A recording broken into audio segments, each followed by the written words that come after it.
Hello everyone, welcome back to the third module of the Food Packaging Technology course.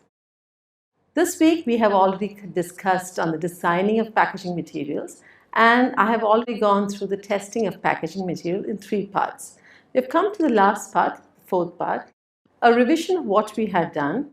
We talked about testing of packaging materials, paper and paper boards, and on plastics. That was the first and the second part. The third part, we talked about permeability, especially water vapor transmission rate and gas transmission rate, along with the overall migration. Coming to the last part, which is on the identification of plastics and the accelerated storage life. I thought it would be a good addition as a part of the testing of packaging materials, though it is the other tests that we've studied in part 1, 2, and 3 that are generally done in the food packaging laboratories. Now this picture here might look a little confusing, but you can go step by step and see what are the different tests that can be done to identify a plastic. Now we have plastics everywhere, from your foods to your cosmetics to your pharmaceuticals, even daily use, your buckets, your chairs, everything is made of plastics. But how do you identify what plastic it is? You've already gone through the different kinds of plastics. LDP, HDP, the polystyrene, polypropylene. But how would you identify how they are? Now the first thing we need to do is we need to find out the form. Now there are 3 things in this diagram here in maroon: the film, foam or bottle. You have certain plastics which are in films, which is used for wrapping and for packaging. You have certain plastic in the foam material, and certain plastics come as bottles or rigid materials. Now let's start with bottles or rigid plastics, okay? So when you get a plastic bottle, the first thing you would look is visible identification code. You would have noticed in most of the bottles, underneath these bottles or containers, you would have seen codes like these. Number 1 will be your PET, polyethylene terephthalate. If you see this number 2, it'll be a high density polyethylene, HDP. You have already learned the properties in the other modules. Now this symbol here shows that these are recyclable too. Now number 3 is PVC, polyvinyl chloride. Number 4 is LDP, low density polyethylene. Number 5 will be polypropylene, PP. Number 6, polystyrene. And you have the other numbers which are unallocated references, which is number 7, which is the highest number. Now if you have this code there, this is yes, it's the first one here. Number 2, which is written visible identification code. So does your plastic bottle or your container have a visible identification code? If this is yes, you can directly identify. But if it is no, you do not have any code under your plastic, what is the next thing you would do? You would see what happens when silver is cut from the plastic.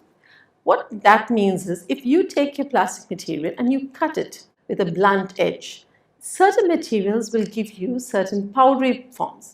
Now if you get these powdery forms, they're supposed to be your thermoset plastics.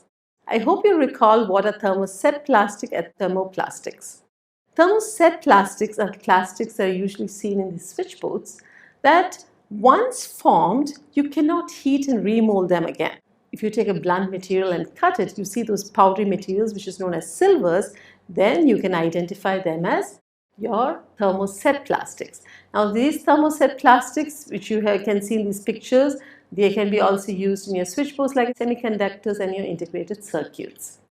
Now if it is not, suppose you do not get these powdery materials, if it is no, then if it's smooth, you can cut it smoothly, then it's supposed to be some of your thermoplastics.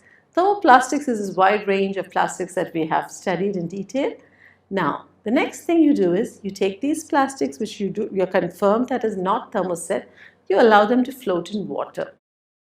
Now, those float, suppose they float in water, then they are supposed to be your polyolefins. What are these polyolefins? Polyolefins are your polyethylene, which consists of HDP, LDP, and your polypropylene. So if you see that your material floats in water, then it can be your polyolefins, one of these three. One of the next tests you can do is you put this plastic into, now you've confirmed that it is polyolefins, you put it into alcohol. You notice that HTP sinks. Okay, if the plastic sinks, it is HTP, which is high density polyethylene, and if it floats, it can be your PP, polypropylene, or your LDP. So now you have different HTP from the other two polyolefins. You take the material, suppose it does float, you take that material and put it in vegetable oil. If the material floats, then it is supposed to be polypropylene. Now, polypropylene is another material which has got excellent chemical resistance, high melting point, and it is hard but fairly flexible. Plastic chairs that you see, any flexible containers that you have, those are generally your polypropylene. They have good printability also. That has a waxy surface and it has a translucent finish. You can find them in most of your products, like I told you, your pancake syrup bottles, your yogurt and margarine containers, potato crisp bags, plant pots can also be made of polypropylene, heavy gauge, your woven bags and tubs, these are also made of polypropylene. So if it floats, it's your polypropylene.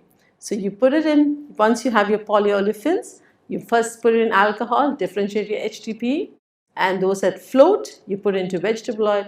If it floats again, it is polypropylene. What if it sinks?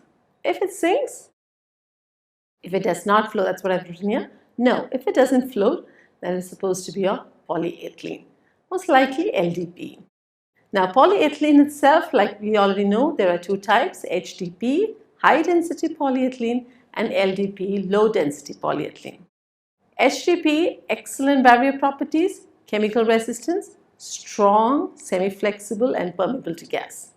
On the other hand, your LDP is predominantly used in most of your plastic bags, and it's used in manufacture of many films like garment and produce bags, your agricultural films, refuse sacks, anything more. It's a very versatile one. So if it floats in vegetable oil, you can guarantee it is LDP. So all simple tests, you can identify some of the plastics.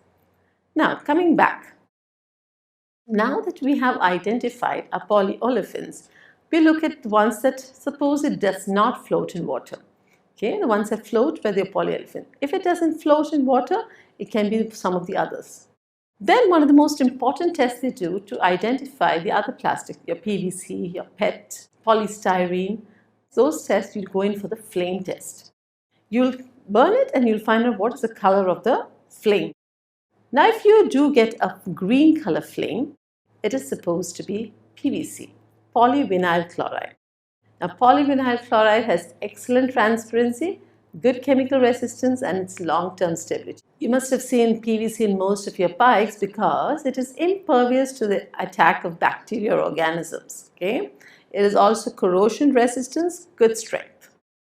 It's also used in food contact application. It's also used in carpet backings, your windows, shampoo bottles, vegetable oil bottles, anything. PVC is also versatile. And if your flame is green in color, you can guarantee it is PVC, polyvinyl chloride. Now, suppose you get a blue flame. The blue flame will indicate that your plastic is some other plastic not identified with the 6 most common plastics. Okay, the most common ones in this category under blue can be your nylon, which is polyamide, ABS, which is acetonitrile butadiene styrene, or your polycarbonates, used for burning bottles, polycarbonates or PC. Now these items that are layered or have a mix of polymers can also fall into this category and give you a blue flame. Coming back, once you have your green and blue flame, the third one is the yellow flame. Suppose your flame turns into yellow color.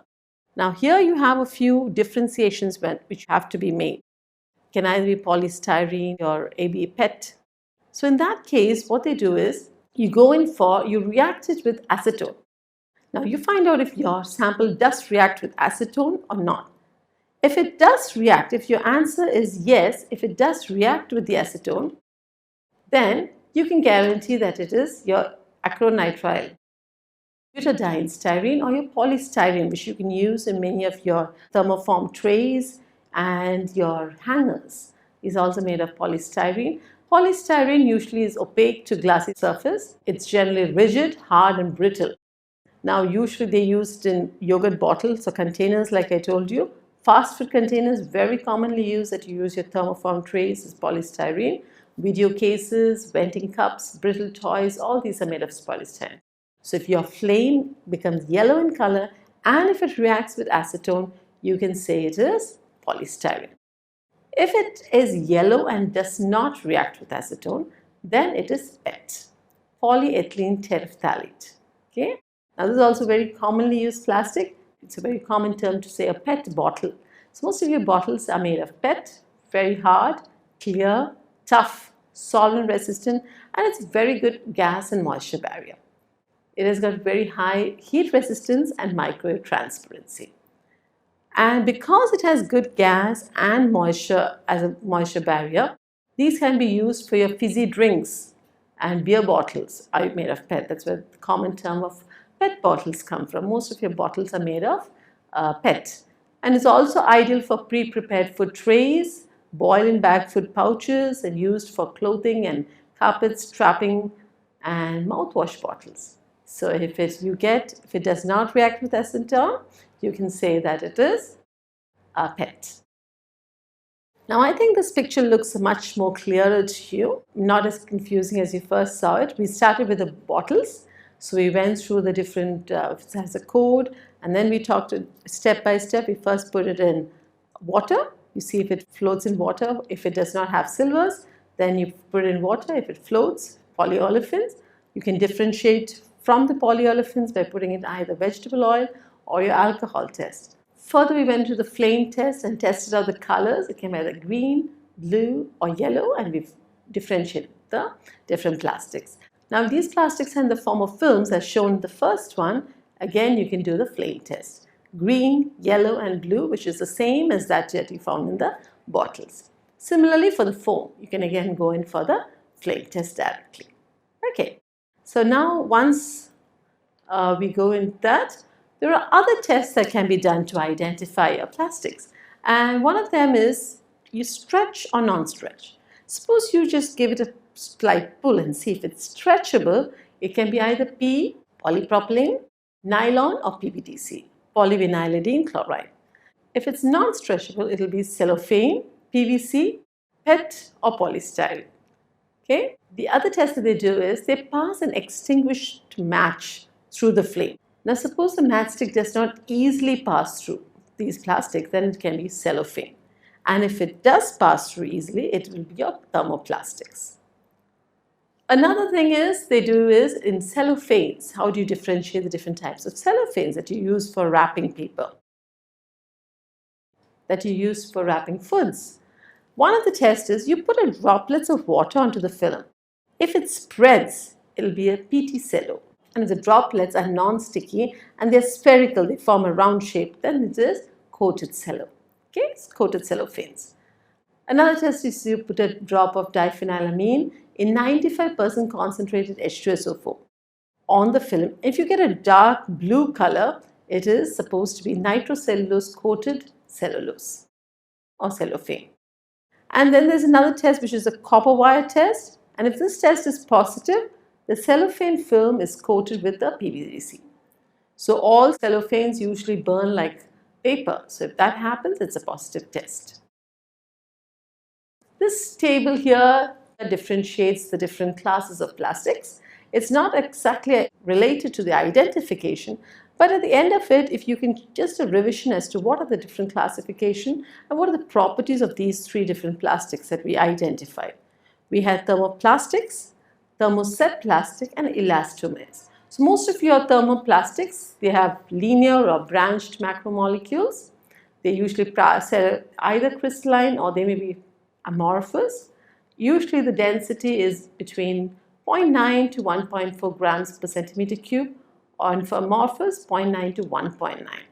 Now these materials, if it's crystalline, they usually soften and become clear on melting, while the amorphous ones are usually heat sealable. So most of your thermoplastics, which you are familiar with, your LDP, HDP, PP, your polystyrene, everything comes under your thermoplastics. Okay. The second set, which is the thermoset plastic, they usually highly cross-linked macromolecules. Now in thermoplastics, it was just addition of monomers. Okay. But in thermoset plastics, this is a condensation reaction with removal of water.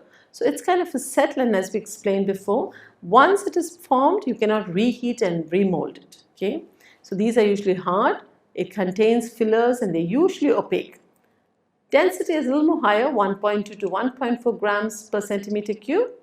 Okay, and it remains hard. Now that is what, on heating, it remains hard and usually it's stable until the chemical decomposition takes place. Elastomers is something between these two. They are lightly cross-linked macromolecules. They're usually rubber elastic or stretchable. Density is also between these two, 0.8 to 1.3 grams per centimeter cube, and they do not flow until close to the temperature where chemical decomposition occurs. Okay. So we've gone through all the different tests on plastics and papers, and we also found out how to identify it. Now, shelf life studies are usually done for the products, but this topic is kept under this portion because a packaged food product shelf life estimation is very important.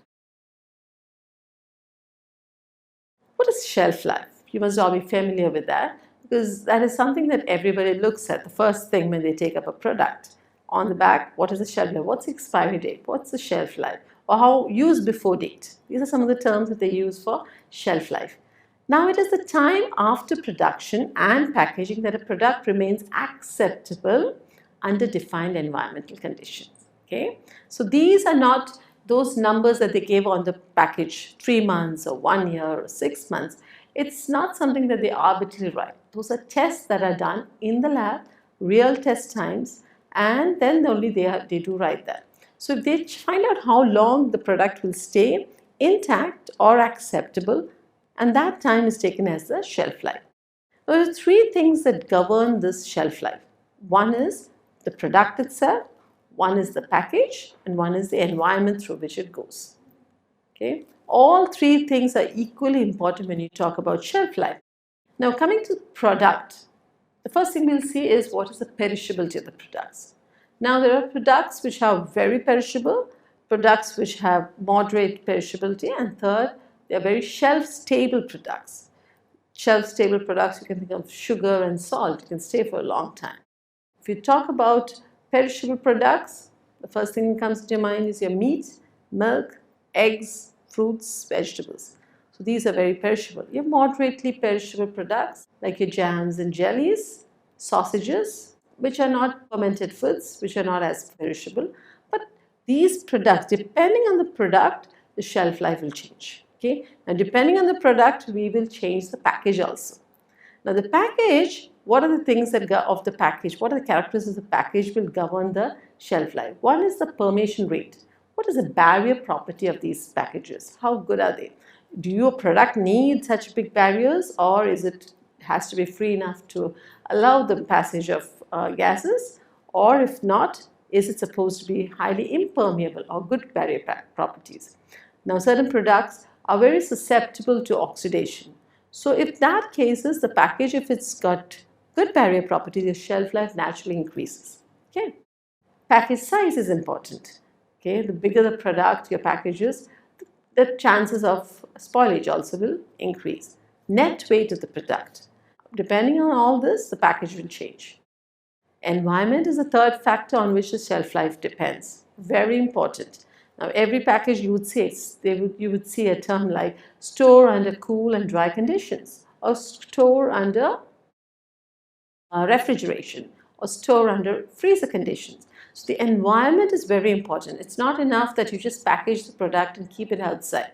If the packaged product requires refrigeration, it has to be done, because the environment plays a very big role in the ultimate shelf life of the product. Now, there are some traditional approaches to shelf life testing, and one of it is the shipping test. Now, a shipping test is the product with the package is shipped to the warehouse. It is stored for a specific time, say 6 months, 3 months, And then it comes back to the R&D quality control section and is examined for its acceptability. This is real-time testing. Okay. Now this shipping test will check the product deterioration and also any shock or vibration that it experiences during the shipment, and such shipping test shows real world situations. So it shows how protective your package is, what are the changes or experiences it goes through during the transportation. Once tested, you can see if your package is going to withstand all the difficulties or hazards it's going to experience. But these tests usually do not represent all the conditions that the product will experience. Okay? So they have something else called a storage test. In storage tests, unlike your shipping test, you're going to keep the product under static facility. You're not going to move it from one position to another in a specific time. You will keep it under specified storage condition for a specified time and then evaluate the quality after that time. Now this storage condition, they can either be controlled or it can be uncontrolled. If it is controlled, they usually use storage cabinets. And these storage cabinets, they maintain the temperature and the humidity and other specific conditions that they have to. So this usually gives a reproducible data. In this case itself is something called accelerated condition. Now what's accelerated? Increasing the rate. So what happens is, if your product is supposed to be stored usually at room temperature, say around 25 degrees to 30 degrees centigrade, you can keep it at higher temperatures, 40 degrees or 50 degrees, and find out how quickly it deteriorates. Now, why is an accelerated condition applied? We'll learn in the coming slides. Now, these accelerated conditions usually vary, but they're usually at 39 degrees centigrade and 80% relative humidity. Now, why you want to do an accelerated study? So we talked about shipping tests and we talked about storage studies under controlled, uncontrolled conditions. And under these controlled conditions, we were talking now of accelerated shelf life studies. I told you that they will be kept at higher temperatures. At higher temperatures, natural deterioration is faster. So you will get your test result faster and you can manipulate, or you can, from that you can calculate what will be the shelf life at your normal temperatures. So in this accelerated shelf life studies, the test or the products is kept both at ambient conditions at which it has to be kept, and at higher temperatures. And then the shelf life of these two conditions is tested. It's usually advised in a food environment to keep it at one at ambient temperature around 25 to 28 degrees centigrade and one 10 degrees above it, say around 38 to 39 degrees centigrade. So that gives you a 10-degree difference between the two temperatures, and you will evaluate the shelf life. And one of them shelf life is 6 months, the other one might be 4 months. So what happens is you can compare these two shelf lives, and there are a number of data you can get from this comparison. Now, this comparison can be done through actual kinetic study. It's called a Q10 analysis. That involves testing the products at various temperatures, and it is defined as the difference in the reaction rate. What is it? The difference in the reaction rate for a 10 degrees temperature increase. That's what I said. You can keep it at 39, 29 degrees centigrade, another 39 degrees. What is the difference in shelf life for a 10-degree increase in temperature? Now, a Q10, suppose you get a Q10 of 2. It means that the reaction will double if there is a 10 degrees increase in temperature. Okay, and this is usually based on the Arrhenius relationship. The Q10 itself is temperature dependent, but the products are usually studied under limited ranges. Okay? Why do you need an accelerated shelf life testing or studies? Okay? So many foods have a shelf life of around 1 year. Now suppose you want to make a change in the formulation and you want to test a new antioxidant or a thickener or the process itself. The shelf life is 1 year, it's too long a time. And companies cannot actually afford to wait for such a long time before knowing whether they can actually go for it or not. Because there are other things that have to be, other decisions that have to be made. For example, they may need to construct a new factory or new equipment, have new contracts. So this time of 1 year might be too long for them. That is when they go in for accelerated shelf life studies. It has been used in pharmaceutical industries for a long time, but in the food industries, it is less used. It's not as much widespread. Some of the reasons are, one is lack of basic data. okay, based on the extrinsic factor. Another factor is ignorance of the methodology itself. And third one, which is very interesting, is skepticism. It's not, many people doubt if such accelerated shelf life studies can actually predict what will be the shelf life at normal real-time temperatures. Okay? Let's look at the calculation. You now understood that accelerated shelf life, you'll keep the product at higher temperatures, preferably 10 degrees above the one that you were, two temperatures. One will be at ambient temperature, one will be 10 degrees above it. Okay. Now, if there's only a small range of temperatures considered, then the former shelf life plot usually fits all this. Look at this equation.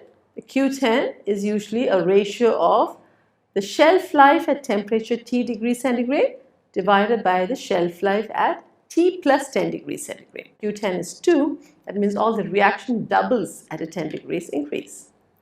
Okay. This table is very interesting. If you look at this, Q10, 2, 2.5, 3 and 5. These are the shelf life. So if you have, here we are arbitrarily keeping it, we're assuming that at 50 degrees it's got a shelf life of 2 weeks. Okay, at all of these they've got a 2 weeks shelf life at whatever Q10 it is. At 50 degrees centigrade, if the shelf life is 2 weeks, at 40 degrees, naturally the shelf life should double, 4 weeks. At 30, again double of 40, which is 8 weeks. And at 20, it will be 16 weeks. Okay? So as the temperature decreases, shelf life increases. But it's also increased, same thing here, Q10 2.5. At 50, if it is 2, at 40, 10 degrees less than 50, it will be 2 into 2.5, which is 5 weeks. And at 30 degrees centigrade, you'll have 12.5 weeks.